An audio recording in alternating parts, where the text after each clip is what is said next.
Salut les passionnés, je suis Pascal Auger et moi j'aime offrir et encourager les gens à avoir du bonheur. Comment je fais ça? Avec la rando communautaire. Ouais, j'aide les gens à réaliser leur rêve de marcher au Québec ou encore Compostelle parce que moi j'ai compris qu'à travers la rando communautaire, c'est là qu'on prend le temps de relaxer, se ressourcer puis réfléchir. Finalement, décrocher de cette vie qui va tellement rapidement qu'on n'a jamais le temps de prendre une pause. Mais moi, j'aime ça faire ça avec la rando communautaire. Bienvenue dans ce merveilleux monde, dans la communauté donc de la rando communautaire. Encore une fois aujourd'hui, bel entretien qu'on va avoir avec notre invité. Je suis donc Pascal Auger à la base. Je suis journaliste, conférencier, formateur et secouriste certifié pour Québec-Compostelle, qui est préparé, informé, inspiré pour marcher au Québec ou encore Compostelle, et instigateur, coordonnateur du Chemin du Québec, 1200 km de rando communautaire de bonheur entre Montréal et le bout du monde. On a notre invité, comme d'habitude, encore une fois aujourd'hui, qui va nous faire découvrir une autre facette de cette liberté, lâcher prise, directement avec la rando communautaire ou peut-être indirectement. Toujours des facettes vraiment intéressantes à faire ensemble. Donc, bienvenue à cette rencontre, conférence, entrevue avec notre invité aujourd'hui. Québec-Compostelle, dans le fond, c'est quoi? C'est là pour vous aider, oui, sur la rando communautaire et découvrir ce plaisir-là. Et ce plaisir, bien, ça peut être sur les circuits québécois. Les circuits québécois, il y en a en rando autonomie. Ça, c'est beaucoup plus forêt, lac, montagne, raton laveur, comme j'aime bien dire. Donc, beaucoup plus du camping sauvage. L'équipement est sensiblement le même, quoique c'est un sac quand même un peu plus gros. Sinon, peut-être ce que vous aimez, c'est la rando-tourisme. Rando-tourisme, c'est beaucoup plus luxueux. OK, il faut le dire. C'est à l'opposé, finalement, de la rando-autonomie, alors qu'on se promène avec un gros sac. La rando-autonomie, la rando-tourisme, c'est beaucoup plus petit sac. On va avoir de fournis des serviettes, une salle privée, une salle de bain également, une chambre privée, c'est ça que je voulais dire, également du shampoing, etc. Donc, vraiment, on transporte beaucoup moins de choses. On dort presque dans des draps de soie à chaque soir. On a des repas gastronomiques, etc. Donc, ça, c'est l'opposé de la rando autonomie, où on est beaucoup plus en forêt. Et entre les deux arrive la rando communautaire. La rando communautaire, ben, c'est un terme plus moderne, si on veut, pour dire un pèlerinage. Pour les Québécois, souvent le terme pèlerinage fait un peu peur, finalement. Mais c'est quoi, dans le fond, un pèlerinage ou la rando communautaire? C'est un peu comme j'ai mentionné tantôt. C'est de la longue durée, de la marche de longue durée. On va marcher plusieurs heures pendant la journée, plusieurs kilomètres pendant la journée, plusieurs jours également. Et on considère la longue durée à peu près à 4-5 jours. Là, on commence à la considérer comme étant de la longue durée. Donc, nous, ce que l'on fait généralement, c'est de la rando communautaire et tous nos invités ont un lien avec la rando communautaire, comme les chemins de Compostelle, on dit bien les chemins de Compostelle, ou encore le chemin du Québec, le chemin de 1200 km entre Montréal et le bout du monde, c'est-à-dire le phare de Cap-Gaspé. Avant de commencer notre entrevue, notre entretien, notre conférence aujourd'hui, n'oubliez pas qu'en tout temps, on est là pour répondre à vos questions. On est disponible pour nous rejoindre par Facebook, la messagerie, également par courriel. Et n'oubliez pas qu'on est un service indépendant et personnalisé de rando communautaire. On est lié à aucune boutique. On n'est pas là pour vous faire dépenser de l'argent. Au contraire, on est là pour bien vous guider, bien vous faire économiser et bien investir notre argent. Personne aime gaspiller de l'argent, même les riches. Ils en ont peut-être un peu plus, mais même eux, ils n'aiment pas ça perdre ou gaspiller de l'argent. Alors, on y va avec notre conférence du jour aujourd'hui via Québec-Compostelle. On est là pour parler de Compostelle, du Québec également, parce qu'elle connaît les deux. Elle n'a pas encore marché, le chemin du Québec, mais ça viendra peut-être. En direct de, il faut que je le prononce comme il faut, là, de Boho de Pabelos. Est-ce que je suis correct, Anne? C'est ça. Est-ce qu'on t'appelle Anne ou Anne-Cécile ou les deux? Anne-Cécile. Bon. Anne-Cécile. Anne-Cécile qui nous parle en direct de l'Espagne pour nous jaser de Compostelle, mais on va effleurer également le Québec parce que tu t'es établi récemment au Québec, mais là tu es de retour en Espagne. Bon, il y a tout un affaire, on va démêler ça. Donc, on veut surtout jaser de tes expériences de Compostelle, puis de tes expériences à venir également pour le Québec. Mais avant, Anne-Cécile, est-ce que tu peux nous dire qui tu es, d'où tu viens, qu'est-ce que tu fais dans la vie, pourquoi est-ce que tu es si libre comme l'air présentement? D'où je viens? Alors, je viens de Paris, initialement. Voilà, j'ai grandi là-bas. Euh, j'ai toujours eu un peu la fougue et le désir de partir loin. J'ai fait de l'internat très jeune, de mes 8 à 15 ans, à la campagne, euh, dans le Nord-Pas-de-Calais. Après, je suis revenue en région parisienne, et puis j'ai fait une école d'infirmière, donc pendant 3 ans. Puis j'ai obtenu mon diplôme, et après ça, eh bien, j'ai travaillé pour les personnes âgées en EHPAD. Donc on appelle ça EHPAD ici, c'est l'équivalent des maisons pour aînés en fait. Voilà, ça a été très très riche. Mais j'ai quand même eu le désir de continuer mes études et puis d'apprendre à mieux me connaître. Donc je suis partie étudier en Suisse. J'ai fait donc une année de théologie et d'anthropologie là-bas, à Fribourg précisément. Et au terme de cette année, je suis donc partie sur mon premier chemin de Compostelle, du Puy-en-Velay. Je suis revenue et là, en septembre, je suis partie à Montréal pour étudier la santé publique. Donc, je fais une maîtrise, un master, une maîtrise en santé publique. Donc, en fait, ça permet voilà, d'approfondir plusieurs domaines, notamment le management des structures sanitaires et sociales, la recherche, la formation, tout ça au profit de la gériatrie, donc des personnes âgées, et de la profession infirmière aussi, bien sûr. Ben, Voilà. écoute, de un, je veux te dire merci d'enrichir notre Québec parce que t'es pas physiquement au Québec présentement, mais tu as décidé de venir étudier puis de t'établir au Québec. Donc, merci d'enrichir notre Québec là-dessus.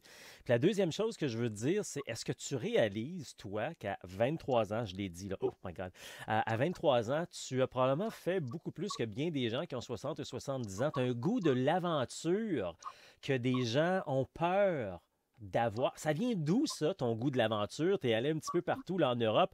Là, tu marches puis tu t'établis au Québec. Ça vient d'où ce goût-là? Alors, il est vrai que je dis souvent que j'ai un désir d'absolu. C'est-à-dire que quand je fais quelque chose, je ne le fais jamais à moitié.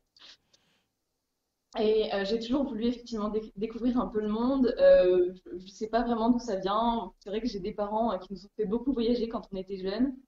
Voilà, j'ai cette chance-là d'avoir aussi une famille qui me permet aussi de poursuivre mes rêves. Et voilà, mes parents sont derrière moi pour vraiment que je puisse accomplir ce que je veux faire. Et c'est super, donc voilà, étant enfin, toujours soutenue dans mes choix, enfin, je trouve ça très important aussi de le souligner. C'est pas quelque chose qui ne tient qu'à moi, il y a aussi toute ma famille qui est derrière moi et qui est derrière tous mes frères et sœurs, parce que nous sommes 5 dans ma famille, 5 enfants. Donc voilà, oui, je pense que c'est aussi, ça tient aussi beaucoup de ça, beaucoup de mes parents qui m'aident, voilà, tout simplement. Donc, toi, tu as vécu dans une bulle familiale où c'était pas on a peur de tout, on retient, non, fais pas ça, tu vas te faire mal, tu vas te blesser. Non, c'était plus vas-y, amuse-toi, Oui, hein? oui, alors il est vrai qu'à partir du moment où on grandit dans une famille nombreuse, je pense qu'on découvre un peu les joies effectivement de l'amusement à plusieurs. Et voilà, enfin, effectivement, on a quand même une certaine ouverture d'esprit dans la famille avec des vacances à la montagne de temps en temps, à la campagne, à la mer, etc. Enfin, on a beaucoup voyagé. Voilà, c'est une grande chance. Et Compostelle, c'est venu où ça dans ta vie? Je fais un petit parallèle. Je dis souvent ça, je pose souvent cette question-là à peu près à tout le monde que j'ai comme invité. Puis il faut, tu le sais, on s'est fait une pré-entrevue tantôt. La majorité de mes invités, souvent, ont plus de 40 ans, 50 ans, 70 ans même des fois. C'est rare que j'ai une belle jeunesse comme toi. Puis je le dis vraiment, c'est important. Qui s'intéresse, qui s'inspire de Compostelle. C'est un peu plus commun en Europe, en France, tu me corrigeras si je suis dans l'erreur, c'est vraiment pas commun au Québec. Au Québec, quand les jeunes de ton âge disent qu'ils vont aller faire de la rando, c'est pas vraiment de l'introspection, c'est plus je m'en vais en montagne un week-end faire un long week-end de camping sauvage. Toi, du haut de tes 23 ans, ça vient d'où ça, ce goût de Compostelle? Peut-être qu'au départ, c'est même pas de l'introspection, c'est juste le goût de l'aventure et c'est correct, là, mais ça vient d'où ça? Parce que tu sais que Compostelle, c'est un peu autre chose que du camping sauvage, là. Euh, Honnêtement, j'ai fait beaucoup de scoutisme. Alors, je ne sais pas si c'est très renommé au Québec, mais je pense que tout le monde sait ce qu'est un scout.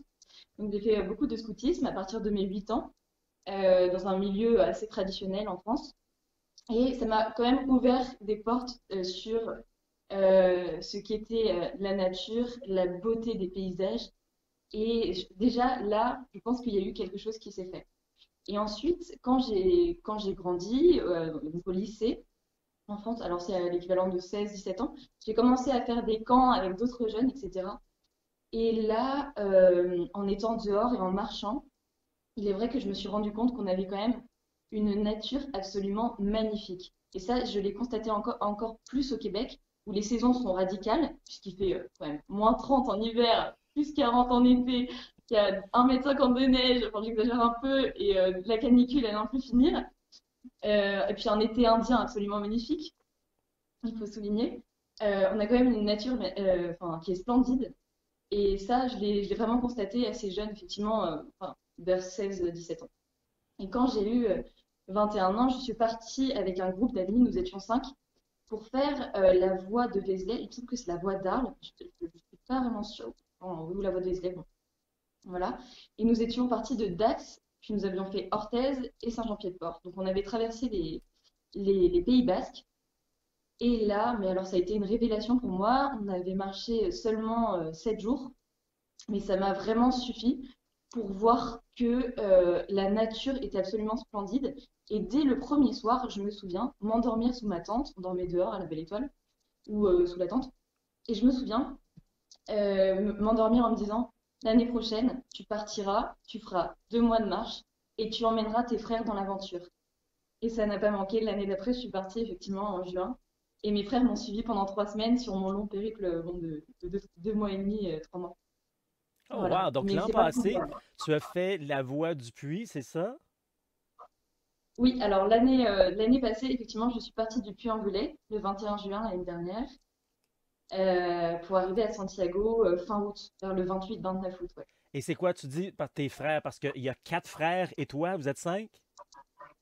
Alors j'ai 3 frères OK. et une sœur. Et j'ai deux petits frères qui sont tous les deux jumeaux et qui n'étaient pas majeurs à l'époque, donc ils avaient tout juste 17 ans. Et donc ils m'ont suivi de Rocamadour jusqu'à Saint-Jean-Pied-de-Port. Voilà, ils m'ont rejoint une semaine après le début de ma marche. Voilà, et ils m'ont rejoint ils ont marché avec moi jusqu'à Saint-Jean-Pied-de-Port. Et pour eux aussi, ça a été une superbe aventure, puisqu'ils ont découvert voilà, la beauté des paysages, des rencontres, voilà, l'engouement, des bonnes soirées entre pèlerins. Enfin voilà, ça a été super. J'adore ton histoire parce que, puis je veux pas être péjoratif puis être négatif envers nous, les Québécois. On a d'autres plaisirs, puis on a d'autres. Mais ici au Québec, là, je veux dire, une sœur de 22 ans qui dirait à ses frères de 17 ans, viens-tu marcher pendant une semaine? Ce serait comme, t'es-tu folle, là? Non. Alors, c'est le fun de voir ça, là. Ouais, alors ça n'a pas été évident, hein, parce que à cet âge-là, il faut quand même les traîner un petit peu. Mais il y avait toujours des bonnes récompenses le soir, voilà, des bons gîtes, des bons restos, des bonnes bières à l'arrivée, quoi. Et puis ça nous a aussi vachement soudés. Au final, ça fait quand même des souvenirs qui sont bon, mémorables, quoi. On s'en souviendra toute notre vie. Il y a beaucoup de bons qui en ressortent. Et puis ça les a fait énormément mûrir, vraiment. Voilà. Donc, l'an passé, tu as fait le chemin du puits, la voie du puits, l'une des voies bien connues que bien des Québécois vont aller s'installer. Quoique l'an passé, il y a peut-être un peu moins de gens. Donc, tu as fait à peu près 800-700 kilomètres pour te rendre jusqu'à Saint-Jean-Pied-de-Port, c'est ça? Exactement, ouais. Ouais, ouais. Je suis partie depuis en velay effectivement. Je suis arrivée fin juillet, tu vois. OK. Donc, oui, c'est ça, 800, je pense, 800 Quelques kilomètres. mois plus tard, tu traversais l'océan pour t'établir au Québec, une autre grande aventure. Tu as passé ton premier, tu as survécu à ton premier hiver québécois. Ah, excuse-moi, je reprends. Donc, je suis partie du Puy-en-Velay, je suis arrivée à Saint-Jean-Pied-de-Port, puis j'ai fait le Camino Frances pour arriver à Santiago. Ah, je pensais pas que tu l'avais fait. OK. Oui, OK, oui. tu Et l'as. donc, OK. Wow. voilà, puis je suis encore derrière. Donc, Voilà. 1500 kilomètres environ que tu as fait pour te rendre jusqu'à Santiago. Tu as fait la boucle à la fin, Mouchia, Finistéré. Oui, effectivement. Alors, je suis allée jusqu'à Fisterra. OK. Euh, bon, vous voyez, je suis dans une auberge, alors il y a des gens qui passent derrière. Oui, oui. Si, gracias. Donc, Bon, OK, ça, donc c'est t'es les allé, nouveaux. donc t'es allé jusqu'au bout, t'as fait Finistéré, t'as fait Mouchia l'an passé. Oui. Donc, je OK, suis arrivée à Santiago, après le Camino Frances, où j'étais seule hein, pendant le Camino Frances. Et OK. une fois arrivée à Santiago, je suis allée jusqu'à Fistera. Donc, j'ai OK. fait 3 jours de marche en plus. Et à Fistera, je suis ensuite rentrée voilà, à Paris, puis le lendemain à Montréal, quoi. Euh, Tout a été hyper rapide. Oui. Rien ne t'arrête, j'aime beaucoup ça. Puis là, tu été au Québec pendant environ, ben, pas tout à fait un an. Tu prévoyais, t'espérais faire le chemin du Québec cet été, mais pour des raisons personnelles, t'as dû retourner là, en France pour des trucs. Et puis, quoi que tu vas revenir au Québec là, après tout ça. Donc là, étant là en France, tu t'es dit, ben tiens, là, explique-moi, tu me racontais ça rapidement tantôt. Tu es Ouais. parti du Québec, tu n'avais pas terminé tes études parce que, bon, ça se passait en télétravail, genre, à distance, mais tu as décidé de marcher la voie de Vézelay et t'étudiais en même temps. Oui. Alors, effectivement, donc j'étais à Montréal et je rêvais de remarcher. C'était un rêve pour moi. Et le Québec m'ouvrait les bras, parce que j'étais sur place. Bon, j'étais en contact avec Chantal, donc Chantal Rondeau, qui met en place voilà, le chemin du Québec, enfin, qui m'a aidé à organiser mon voyage. Tout était prêt et malheureusement, j'ai dû rentrer en France. Il s'avère que mes cours étaient à distance, donc ça n'a pas posé de problème à ce niveau-là. Mais le désir de marcher était quand même encore présent. Donc je suis partie effectivement de Vézelay le 3 mai, à savoir le jour du déconfinement en France. Donc le jour effectivement où les portes se sont ouvertes pour moi, eh bien, je suis partie sur la voie de Vézelay et avec un ordinateur dans mon sac à dos. Je l'ouvrais effectivement tous les 2 jours pour suivre mes cours. À côté de ça, j'avais des travaux de groupe, voilà, des examens à passer. C'était assez difficile et des fois j'avais l'impression d'être sur le chemin, mais pas aussi libre que je l'espérais, puisqu'il y avait quand même cette contrainte qui est quand même assez grande et que j'avais pas l'année dernière. Mais voilà, ça m'a appris à m'organiser, ça a été autre chose, hein, ça m'a appris quelque chose quand même. Voilà. Mais bon, par prudence, je suis quand même rentrée, arrivée à Bayonne à la fin du chemin pour passer mes examens tranquillement, voilà, chez moi. Et puis là, voilà, je suis repartie de Bayonne pour faire le Camino del Norte, où je suis actuellement. Mais encore là, c'est un beau message parce que tout est possible maintenant. Que ce soit du télétravail, des études et tout, c'était peut-être pas l'idéal. Mais tu sais, je veux dire, tu sais, on peut voyager, on peut bouger, on peut. Tu sais, arrêter de toujours se dire, ben non, je peux pas à cause de ci. Non, il y a tellement de possibilités quand on s'ouvre à ça.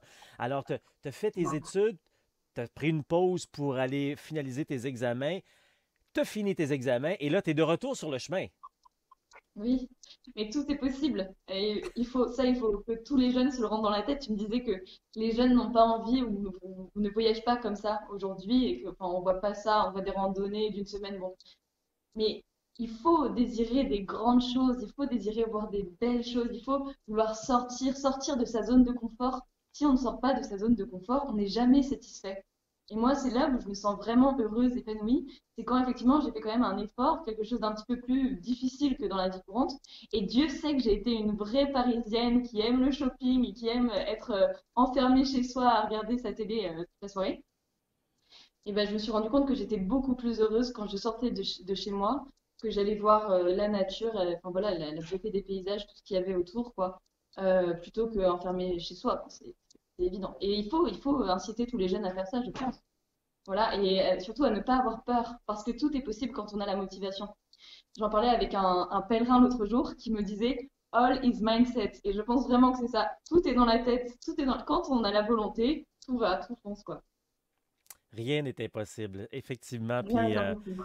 donc là, tu es parti la voie de Vézelay, un autre chemin en France. Tu t'es rendu jusqu'à Bayonne où là, tu fais la connexion vers le Camino del Norte, donc qui va t'amener aussi là, à Santiago. Pour ceux qui se connaissent un peu moins, le Camino del Norte, c'est le chemin plus au nord, en Espagne, où là, tu vas être un peu plus en montagne. Tu vas quand même voir l'océan, la mer régulièrement. Euh, donc là, tu fais juste un peu commencer là, ce bout-là, si je comprends bien, là. Oui, alors je suis repartie il y a 7-10 jours là, de Bayonne. Je suis passée par Irún, puis Bilbao, Santander, et là actuellement, enfin, voilà, je suis juste après Santander. Je suis dans les premières semaines, effectivement, du Camino del Norte, donc j'ai pas encore tout vu, mais c'est une voie qui longe vraiment la mer.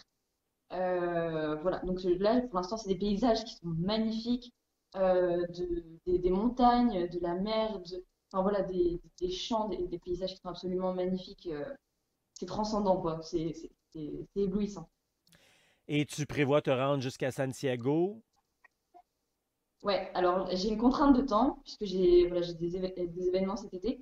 Il faut effectivement que je sois arrivée vers le 15-17 juillet à Santiago. Voilà. OK. C'est,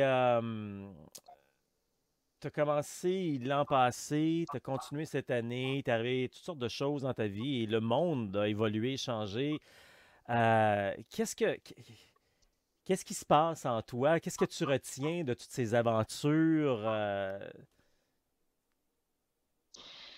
Ce que je retiens, bah, c'est bien sûr, je pense que ça, tout le monde, enfin, toutes les personnes qui marchent sur le chemin de Compostelle peuvent dire. Alors déjà, je tiens à dire que le chemin de Compostelle, ça se vit, ça ne s'explique pas. Donc chacun doit pouvoir marcher quelques jours pour comprendre en fait ce qui se passe vraiment. Mais ce que je retiens, et je pense que tout le monde en fait retient ça, ce sont des rencontres, des belles rencontres, des personnes qui ont toujours un témoignage à donner et un désir de parler, de témoigner. C'est des paysages absolument splendides.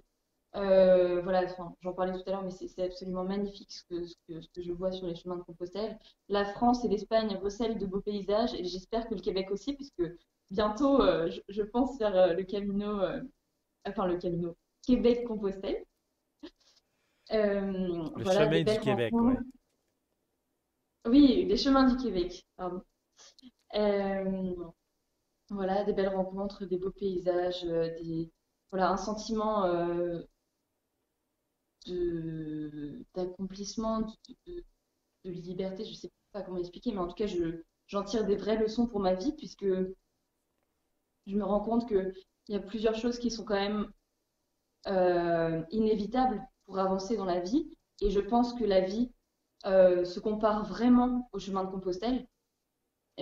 Par là, j'entends qu'en fait, pour avancer, il faut non seulement ses pieds pour avancer, voilà, mais il faut aussi des yeux pour voir ce qui se passe autour, mais pas des yeux qui regardent, des yeux qui réfléchissent aussi. Il faut vraiment avoir la pensée et le désir de comprendre, etc. Et puis, il faut vouloir donner et recevoir. Alors ça fait un peu cliché de dire ça, mais je pense qu'on a chacun, sur le chemin de Compostelle, en tout cas, une grande histoire à donner. On a vraiment quelque chose à donner, voilà, et on a énormément à recevoir. Et c'est quand on se rend compte que ça, il n'y a jamais d'accomplissement, hein, mais c'est quand on se rend compte de ça qu'on avance vraiment vers notre objectif. Et quand on arrive à Santiago, on se rend compte que le chemin, il termine, mais il termine pas en fait. Il commence. Le vrai chemin, c'est la vraie vie. Voilà. Et Compostelle, pour moi, c'est quelque chose que j'aime faire sur du long terme, puisqu'il y a une vraie déconnexion qui s'opère quand même. Il y a quelque chose qui se fait, qui est quand même bon, assez particulier, puisqu'on voilà, on est déconnecté on est hors du temps, on ne sait plus quel jour on est. La dernière fois, enfin, le dernier pèlerinage que j'ai fait, je me rappelle qu'on avait changé de ministre. Je m'en suis rendu compte un mois après. Enfin voilà, on est totalement déconnecté. Donc il y a une forme de fuite un petit peu de la réalité qui s'opère.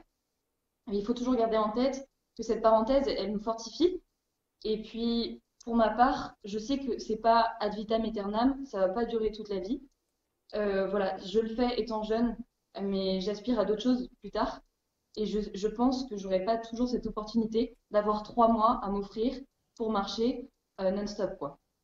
Voilà, donc il faut bien garder ça en tête. Et c'est important aussi de se dire que voilà, quand on finit le chemin, même si ça peut être rude, même si ça peut être difficile, voilà, d'avoir bon, dû rompre un peu avec ce cocon en dehors de la vie. Mais il faut vraiment garder en tête que le vrai chemin, c'est la vraie vie. Et toute la providence qui se passe sur le chemin de Compostelle, tous les petits clins d'œil, tous les signes, toutes les belles rencontres, tous les témoignages qu'on a reçus, eh ben, on peut aussi les recevoir dans la vraie vie. Ça, c'est très important. Il faut simplement être à l'écoute et dans la vraie vie, comme tu dis. Souvent, on Ouais. n'est pas à l'écoute parce qu'on est englouti de plein de responsabilités et de choses à gauche et à droite, puis on ne voit pas que la vie nous parle exactement comme le chemin nous parle, puis tu as bien raison. Écoute, un grand plaisir. Je suis très content de voir que à ton jeune âge, puis je sais qu'à ton 23 ans, on n'aime pas ça, ça veut dire qu'on est jeune, mais tu es jeune encore, mais tu as compris tellement de belles choses que bien des gens comprennent plus tard ou peut-être même jamais. Et puis, je te souhaite évidemment un bon chemin, un bon retour au Québec. Puis, sincèrement, j'ai très hâte d'aller marcher avec toi. Je pense que ça va être très, très, très agréable. Merci beaucoup, Pascal. Au plaisir de te rencontrer.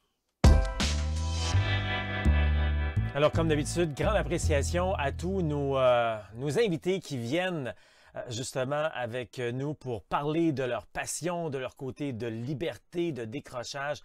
Bien agréable. Si vous avez des questions, on est là pour vous aider en tout temps, donc par courriel, par messagerie, par Facebook, etc. Vous pouvez nous rejoindre, même nous proposer des invités qui pourraient être avec nous d'ailleurs dans les prochaines semaines, dans les prochains mois, des gens qui ont cette fibre, quelque chose qu'on peut apprendre davantage avec eux. Ça nous fera plaisir de les inviter. N'oubliez pas qu'on a plein d'activités, événements qui sont gratuites pour vous si vous voulez vous initier en quelque sorte à la rando communautaire. Vous allez faire un tour sur le site internet québeccompostelle.com. Vous cliquez sur l'onglet calendrier. Vous allez le retrouver. Et dans le calendrier, vous allez voir toutes les activités que l'on fait dans une année. Bien, dans un mois, il y en a plein. Et vous allez voir que chacun des blocs qui sont en blanc, OK, ce sont toutes les activités qui sont gratuite. Et vous allez voir qu'il y en a plein. Il y a des entrevues, il y a des conférences, il y a des randonnées, il y a des balados, il y a des blogs, il y a des documents PDF. Écoute, je m'en perds tellement on a des documents. On est vraiment la référence de la rando communautaire. Et vous allez y retrouver plein d'informations, donc gratuites. C'est simple. Je rappelle, on va cliquer sur l'onglet calendrier quand on va sur le site internet québeccompostelle.com et vous allez voir les activités, événements, documents que l'on vous offre gratuitement. Et après ça, si ça vous tente de passer à une prochaine étape, d'en savoir davantage, approfondir le tout, bien, on est là. On a différents programmes pour vous aider, des programmes de préparation pour la rando communautaire, entre autres un programme 100% en ligne que vous pouvez regarder automatiquement, directement, quand vous voulez, sur votre téléphone, votre mobile, votre portable, votre tablette, etc. Là. Vous regardez ça quand vous voulez. On a la préparation au complet, ça dure près de 6 heures de préparation pour tout vous expliquer sur la rando communautaire au Québec ou encore Compostelle. Et l'équipement également, le bon sac, le bon poids, la bonne grosseur, les bâtons, les chaussettes, les bas, les souliers, tout pour ça. On a également une version hybride où vous allez avoir donc une portion qui est en ligne et également des activités en personne. Ça, c'est bien intéressant. Puis en plus, la version hybride, bien, elle dure pendant tout le temps que vous êtes abonné. Donc, c'est des abonnements d'1 an qui sont renouvelables automatiquement. Sinon, on a également les week-ends préparation rando. Ça se passe pendant une fin de semaine complète. Donc, on est ensemble le samedi et le dimanche. Le samedi, c'est plus théorique, technique. Je vous explique tout sur la marche au Québec ou encore Compostelle. On passe à travers l'équipement complet. Je vous parle d'exercices, d'entraînement, comment prendre soin de vous, etc. Et puis, le lendemain, on met tout ça en pratique. Donc, on fait une rando de 15 à 25 km avec quelques cliniques, quelques informations supplémentaires, donc un grand partage. Et on est avec d'autres personnes, donc un beau partage aussi qui se fait là. Donc, ça, c'est les week-ends préparation rando. On a également des activités de team building peut-être pour votre organisation. Si ça peut aider, encourager et faire en sorte que les liens sont encore plus forts. On a des activités scolaires également, des conférences qui se donnent dans des centres de loisirs ou encore les bibliothèques. On a des randos d'un jour, d'un week-end, d'une semaine, mais surtout, comme je mentionnais en ouverture, le bonheur de réaliser son rêve de marcher au Québec ou encore Compostelle, c'est-à-dire relaxer, ressourcer, réfléchir, se faire du bien. C'est carrément ça. La rando communautaire, c'est le plus grand cadeau à se faire. C'est enfin prendre une pause dans sa vie qui va tellement vite. C'est encore mieux que des vacances. Il ne faut même pas comparer ça à des vacances. Donc, allez faire un tour sur québeccompostelle.com. En haut de la page, de chacune des pages, vous allez voir qu'il y a un webinaire gratuit de 45 minutes qui est une introduction à la rando communautaire. Et puis, vous aurez plein d'autres informations gratuites, si vous voulez, sur le calendrier. québeccompostelle.com, on est également sur Facebook, Instagram et YouTube. Québec Compostelle, ça marche.